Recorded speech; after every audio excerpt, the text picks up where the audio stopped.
Right breaking news చూస్తున్నాం. BRS party working president మాజీ మంత్రి కేటీఆర్ ఢిల్లీ పర్యటనకు సిద్ధమయ్యారు. సోమవారం సాయంత్రం దాదాపుగా 20 మంది పార్టీ ఎమ్మెల్యేలతో ఢిల్లీ వెళ్లబోతున్నారు కేటీఆర్. మంగళవారం ఎమ్మెల్సీ కవిత బెయిల్ పిటిషన్పై సుప్రీంకోర్టులో విచారణ ఉండటంతో ఆయన ఢిల్లీ పర్యటనకు సిద్ధమైనట్లు సమాచారం అందుతోంది. కాగా సిబిఐ ఈడీ కేసుల్లో తనకు బెయిల్ ఇవ్వాలని కోరుతూ ఎమ్మెల్సీ కవిత ఢిల్లీ హైకోర్టును ఆశ్రయించింది. ఇక జూలై 1న బెయిల్ ఇచ్చేందుకు ఆ కోర్టు నిరాకరించింది. ఇక దాన్ని సవాల్ చేస్తూ కవిత సుప్రీంకోర్టును ఆశ్రయించారు.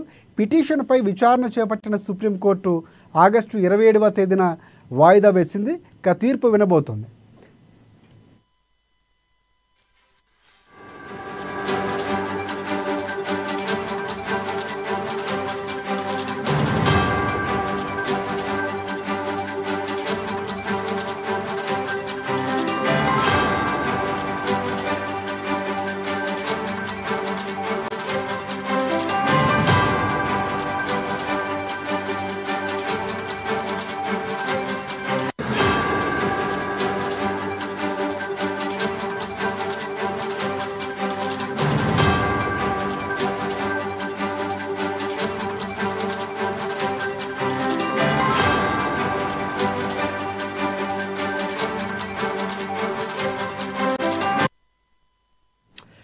ఇక దీంతో మంగళవారం బెయిల్ వస్తుందో లేదో అని బీఆర్ఎస్ పార్టీ శ్రేణుల్లో ఒకంత ఉత్కంఠ కొనసాగుతోంది.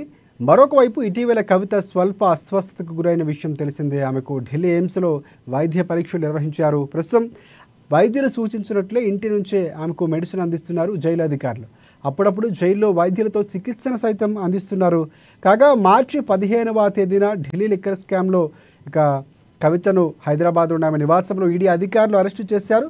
గత 5 నెలలుగా ఆమె తిహార్ జైల్లోనే ఉన్నారు.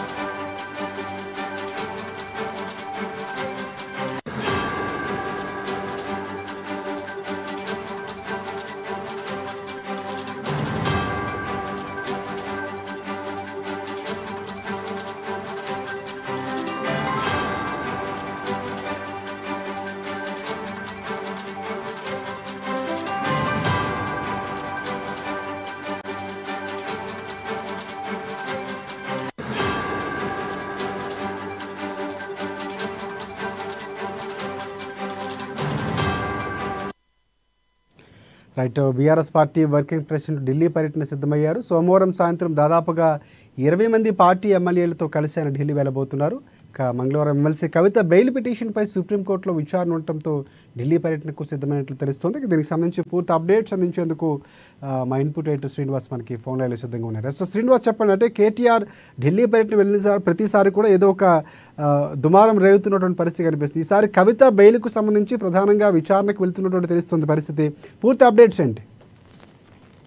రైట్ రాజశేఖర్, ఈరోజు మాజీ మంత్రి కేటీఆర్ తన పార్టీ ఎమ్మెల్యేలతో కలిసి ఢిల్లీకి వెళ్ళబోతున్నారు. అయితే ఇది ప్రధానంగా చర్చనీయాంశానికి కారణం ఏంటంటే రేపు కవితకు సంబంధించిన బెయిల్ పిటిషన్ మీద తీర్పు వెలువడబోతుంది. సో ఈ నేపథ్యంలోనే ఢిల్లీకి వెళ్తున్నట్లు సమాచారం. అయితే గతంలో కూడా కేటీఆర్ ఢిల్లీకి వెళ్ళారు, హరీష్ రావు ఢిల్లీకి వెళ్ళారు. అప్పుడు అనేక ఆరోపణలు, విమర్శలు, అదే కూడా పుకార్లు కూడా పుట్టడం జరిగింది. బీజేపీ నేతలతో కలిసేందుకు ఢిల్లీ వెళ్ళారు, పార్టీని బీజేపీలో విలీనం చేసేందుకు చర్చలు జరుగుతున్నాయని చెప్పేసి అనేక ఆరోపణలు రావడం జరిగింది. దానికి సంబంధించి కూడా ముఖ్యమంత్రి రేవంత్ రెడ్డి కూడా కామెంట్ చేయడంతో ఏదైతే ఆరోపణలకు బలం చేకూర్చినట్లయింది. అయితే రేపు కవిత బెయిల్ పిటిషన్ సంబంధించి రేపు తీర్పు వచ్చే అవకాశం ఉంది. ఎందుకంటే ఇప్పటికీ ఈ లిక్కర్ స్కామ్ కేసులో కవిత జైలుకు వెళ్లి తిహార్ జైల్లో ఉంది. 150 రోజులు గడుస్తుంది. ఇప్పటికీ కూడా బెయిల్ రాని పరిస్థితి. ఈ నేపథ్యంలో గత కొద్ది రోజులుగా కూడా ఒక సానుకూల వాతావరణం అక్కడ కనిపిస్తుంది. ఎందుకంటే ఇతర కేసుల్లో కూడా ఇదే కేసుకు సంబంధించి కూడా మనీష్ సిసోడియా విషయంలో కావచ్చు, మరికొందరి విషయంలో కావచ్చు, బెయిల్ ఎందుకు ఇవ్వకూడదు, బెయిల్ ఇవ్వాలి, బెయిల్ నిందితులు ఎవరైతే ఆరోపణ ఎదుర్కొన్నా వారికి రైట్ హక్కు అని చెప్పేసి కూడా సుప్రీంకోర్టు జడ్జి నుంచి కూడా కామెంట్స్ రావడం జరిగింది. సో ఈ నేపథ్యంలోనే ఇప్పుడు కవితకు సంబంధించి కూడా సానుకూల స్పందన వచ్చే అవకాశం ఉంది. కవితను కూడా విడుదల చేసే అవకాశాలు ఎక్కువగా కనిపిస్తున్నాయని చెప్పేసి న్యాయ నిపుణులు కూడా భావిస్తున్నారు.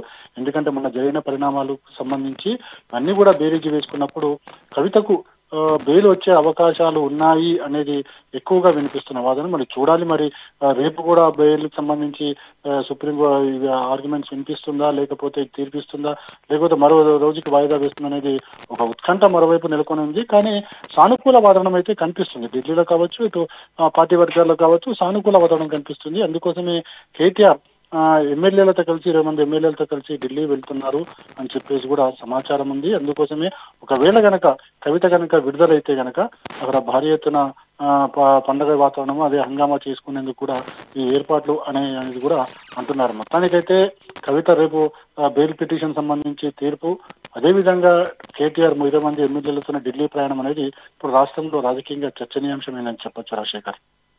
రైట్. ఒకటి శ్రీనివాస్, ప్రధానంగా అంటే ఎప్పుడు వెళ్ళా కూడా హరీష్ రావు వెంట పెట్టుకోవడం, లేకపోతే ఒక ముగ్గురితో తప్ప ఇంత స్థాయిలో 20 మంది ఎమ్మెల్యేలతో వెళుతున్నట్టు మనకు సమాచారం ఉంది. అంటే ఇంత స్థాయిలో వెళ్ళడానికి దాదాపుగా మీరు అన్నట్లు బెయిల్ వస్తుంది, ఇన్ని రోజులు వెయిట్ చేసినటువంటి పరిస్థితి, పూర్తిగా ఒక సంతృప్తికరమైనటువంటి తీర్పు రాబోతుందన్నటువంటి ఆలోచనతోనే వెళ్తున్నారు అనుకోవచ్చు, లేకపోతే రాజకీయ కోణం ఏమైనా వెళ్ళే అవకాశం ఏమైనా కనిపిస్తుంది అంటారా? అంటే మొదటిదైతే మనం అనుకున్నది బెయిల్ వచ్చే అవకాశాలు ఎక్కువగా ఉన్నాయి అనేది ఒకటి తెలుసు. ఎందుకంటే మన మనీష్ సిసోడియాకి ఇదే కేసు సంబంధించి మనీష్ సిసోడియా విషయంలో కోర్టు వ్యవహరించిన తీరు, అంటే ఇన్ని రోజులు జైల్లో ఉన్నారు, అదేవిధంగా ఆయనకి బెయిల్ ఇవ్వడానికి లేదు, మొత్తం ఏదైతే కేసును తారుమారు చేసే అవకాశం ఉంది అని చెప్పి పదే పదే సిబిఐ కానీ ఈడీ కానీ కోర్టులో వాదించినప్పటికీ కూడా కోర్టు చెప్పడం జరిగింది. ఇప్పటికీ మనీష్ సిసోడియా జైల్లో ఉండి చాలా రోజులు అయిపోయింది. బెయిల్ అనేది ఆయన ఒక నిందితుడికి, ఒక ఆరోపణలు ఎదుర్కొన్న వ్యక్తికి నైతిక హక్కు. ఖచ్చితంగా ఆయన బెయిల్ పిటిషన్ ఎన్నిసార్లు అంటే అన్నిసార్లు మూవ్ చేసుకోవచ్చు అని చెప్పడం జరిగింది. ఆ తర్వాత అన్ని రోజులు అంటూ పెట్టడానికి వీలు లేదు అనేది కూడా కోర్టు తన ఆర్గ్యుమెంట్ అభిప్రాయంలో పేర్కొనడం జరిగింది. సో ఇప్పుడు కవిత విషయంలో కూడా అదే జరగవచ్చేమో అనే ఒక దానితో 20 మంది ఎమ్మెల్యేలు వెళ్తున్నారు, అక్కడ ఒక హంగామా చేయొచ్చు విడుదలైతే గనక అనే ఒక ఆలోచన పార్టీ వర్గాల నుంచి వినిపిస్తుంది. కానీ రాజకీయ కోణంలో చూస్తే గనక దీని వెనక ఏదన్నా ఒక రాజకీయ నీతి ఏదన్నా ఉందా అనే ఒక అనుమానం కూడా కలగమానదు. ఎందుకంటే బీఆర్ఎస్ పార్టీని బీజేపీలో విలీనం చేస్తున్నారని చెప్పేసి పదే పదే కథనాలు వచ్చాయి. ఆ తర్వాత ముఖ్యమంత్రి రేవంత్ రెడ్డి స్వయంగా మాట్లాడడం జరిగింది. కేసీఆర్ కి, అదేవిధంగా కేసీఆర్ కి గవర్నర్ పదవి, కేటీఆర్ కి కేంద్ర మంత్రి పదవులు, రాజ్యసభ సభ్యత్వాలు, ఇలా అనేక పుకార్లు అయితే పుట్టడం జరిగింది. కానీ దీనికి సంబంధించి కూడా ఎక్కడ కూడా ఆధారాలు లేవు. కానీ దీనికి సంబంధించి కేటీఆర్ గట్టిగా స్పందించడం జరిగింది. ఎవరైతే తన పార్టీ మీద ఈ తరహా వ్యాఖ్యలు చేస్తున్నారో వాళ్ళ మీద కేసులు పెడతామని చెప్పేసి కూడా చెప్పడం జరిగింది. కానీ ఈ రోజు జరుగుతున్న పరిణామాలను చూసుకుంటే కనుక దేనికోసం వెళ్తున్నారు? ఒక రాజకీయంగా ఒక నీతి ఏదైనా ఉందా దీని వెనుక, లేకపోతే కేవలం కవిత విడుదలవుతుంది అనే ఒక నమ్మకంతో వెళ్తున్నారనేది రేపు చూస్తే అని మనం చెప్పలేము Rajasekhar. Right. Thanks for updates Srinivas.